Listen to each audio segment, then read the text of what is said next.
This year I want to make a year-long project connecting the moon to the changing seasons. Like a wheel of the year, I'm scrolling through Pinterest right now for inspiration. I want to draw the changes in nature that are happening around me. So maybe more like a phenology wheel. A phenology wheel records what day flowers bloom, when migrating birds return, when trees leaf out, things like that. Except this would be a lunar wheel where I could record nature in colors, shapes, and textures, not just according to month, but linking them to the full moons as well.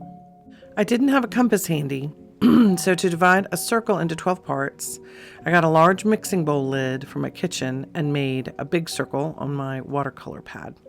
I find the middle and make the intersecting lines like a cross shape through the whole center. It's not perfect, but it's good enough. I'm not drawing it too dark, but just dark enough that I can see it and trace from it. Now I take the same bowl lid and line it up so the top of the arc touches the center dot.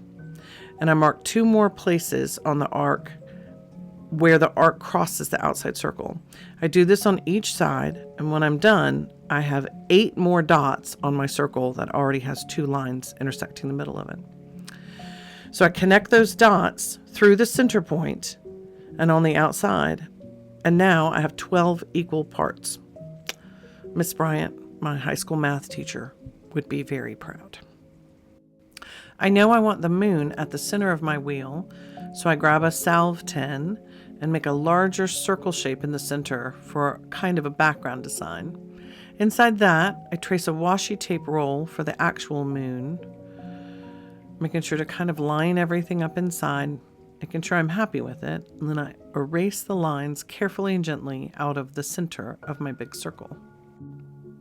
Sometimes I really plan out what I'm doing. Other times I just start and see where it takes me. I know I want my moon in the center, so I'm working on a soft galaxy around it first. The brush I'm using is a silver silk cat's tongue synthetic hair paintbrush in a size 6. This was my first watercolor brush, and although I love all of the many different brushes I have now, this is the one I reach for the most. The finely pointed end gives me so much more versatility and control. I can make a fine line, and then I can move my hand just a little and push more water and paint down along that edge. Although, I will just say, whoever named it a cat's tongue has never actually seen a cat's tongue, but whatever. I thought I might have had a different color for each part of the diamond shapes at the top of the circle, so you can see that I'm kind of following that shape along. But I gave up on that and let the watercolor flow where it wanted to. We're both happier that way. Since I've changed course a little bit, I'm going back into my already painted areas, covering up any remaining lines and adding more paint and a little bit more water to get some nice bleed effects. This will cover up any of the remaining pie-shaped dividing lines that are still in that background space. The paints I'm using today are from Esse, an Italian handmade watercolor company, and the paper is a cold press 140-pound watercolor paper, and I'll link everything below.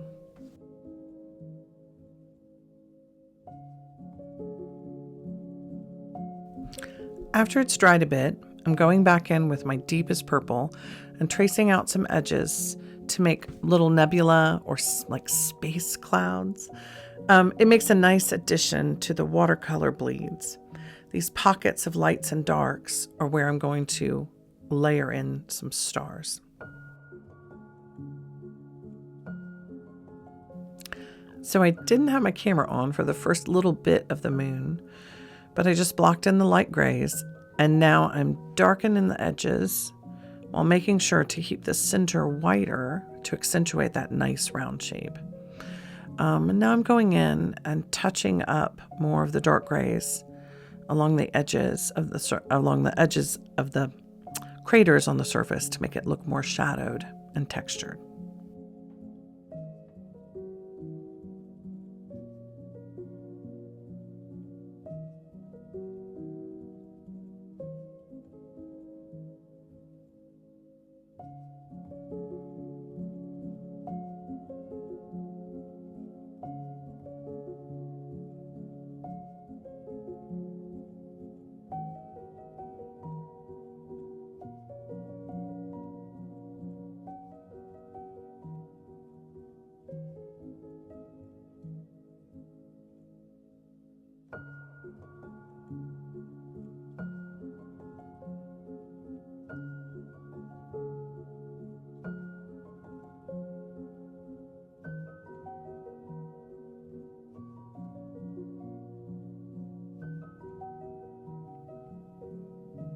I'm bringing in my .05 fine liner pen to clean up the edges and give some depth to my darkest shadows. Sometimes I ink then paint, sometimes I paint then add ink to bring out the texture or sharpen the edges. Either way, I love the look it gives. Now for the stars. This is one of my favorite things to do and why I never get tired of painting night skies or galaxies. I'm using a Sakura Jelly Roll pen, size 8, and I'm varying the sizes of dots from large to small, and I'm making sure each star has a friend.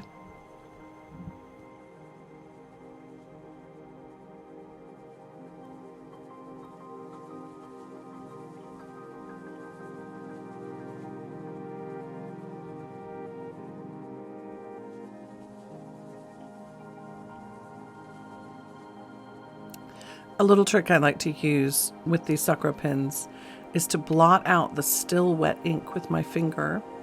It softens the edges and makes them fade away. It's perfect for big stars or the tails of comets.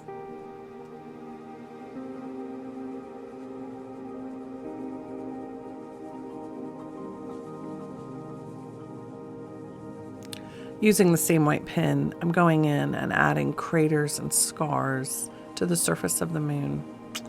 It's such a versatile little pen. I love using it on top of watercolor.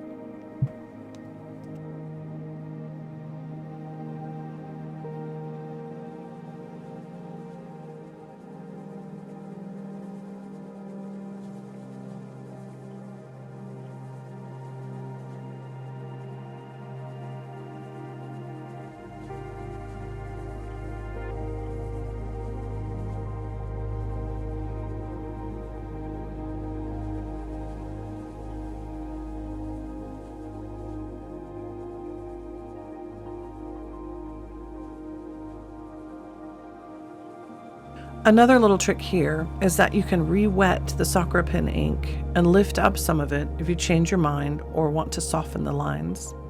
The black ink fine liner pens are not like that. Once those dark lines are there, they stay put.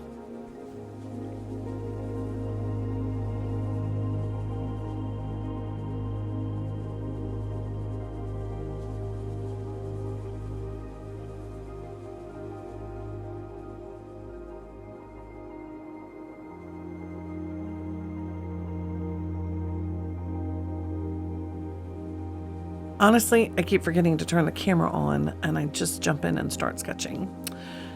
So here I'm starting right in on the page, sketching out what I noticed from this month of January. How deeply cold it was, the frozen edge of the lake, the leaves being blown out of the trees and scattering across the surface, some of them sticking to the top and some of them half frozen underneath. That tells a pretty good story of what January was like. So I'm sketching all of this into a single panel.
I'm starting the watercoloring with a granulating paint from Esse's Moons and Moods palette called Shadow Work. And as I'm painting, you can see it already granulating and separating into its different colors on the palette. It's magic, and it's perfect for icy waters. As I'm painting, I'm letting the paint wash over the edges of the leaves and being pretty loose about the colors here. But it's only when I add in the details that those edges will look like they are fading away under the ice. There are lots of trust the process moments as I go along.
A little close-up here of some wet-on-wet painting where I'm pooling the watercolor and encouraging it to flow and move and reveal the other colors a little bit more.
Moving on to the sky area, I'm painting the whole background blue, except for the largest parts of the big limbs. It's such a soft, almost frosty blue, I'm not worried about it bleeding through, and in fact the brown on top of the blue will only make a richer brown. So I'm not being precise here, just painting the whole top segment all in one go.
I'm layering here with the same shade, just a thicker mix on my brush.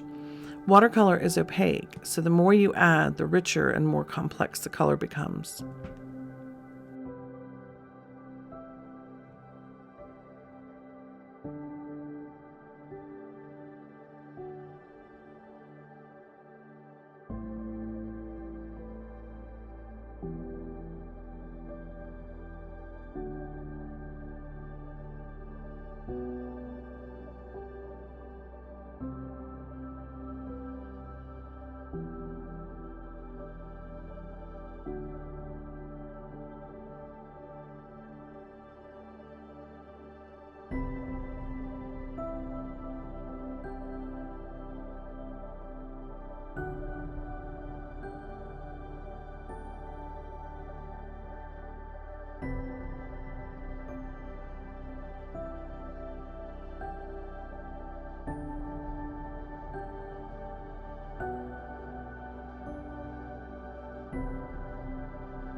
Using my same sky blue, I'm adding that blue over the frozen ripples at the edge of the ice, so it has the look of reflected color threading through it.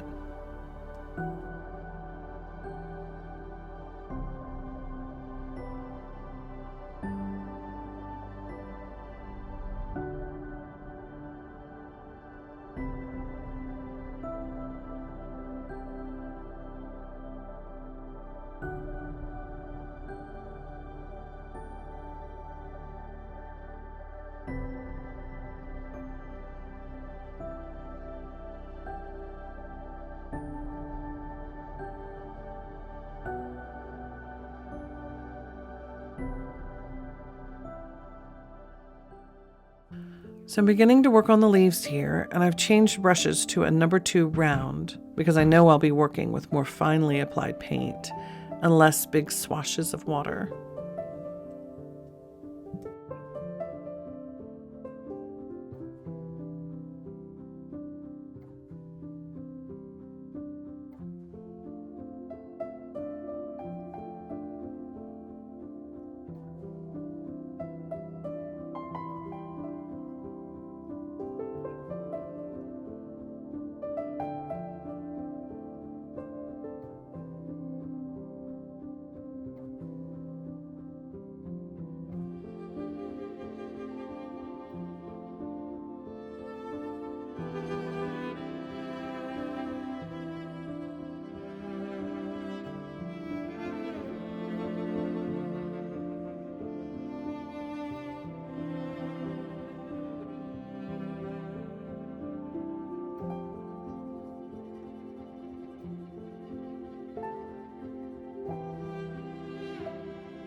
Moving into painting the tree, I'm painting the brushes fast and loose because I know this is where the inking that I go back and do on top is really going to shine. And even though it looks a little too sloppy, even to me, I'm trusting the process.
I'm going back here to add some little details around the leaves to make them appear more stuck in the flow of ice.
So here I'm inking the edges of the leaves and picking out the details at the very jagged edges. There are so many wonderful textures you can bring by adding line work to watercolor. I'm not completely outlining here, just bringing out the edges of the darkest ones. And at the end of the line, I let it fade away with gaps or even just little dots. It's one of my favorite techniques. The combination of longer lines on the shadow edge and dissolving lines on the top or better lit edge is one I see over and over again in nature. When I add it to a painting, I realize that was the little bit of definition I was missing, the key ingredient that pulls it all together.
I'm coming back in with my Sakura pen to add some icy effects to the frozen surface, like scrapes and fractures and little dots of snow.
All done, and I'm really happy with how it turned out.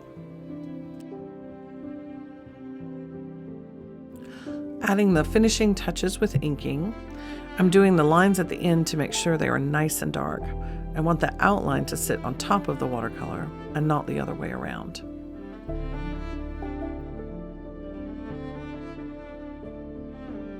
Sometimes applying those darkest strokes takes a little nerve, so I'm taking a few breaths here, having some practice visualizations, and then I commit.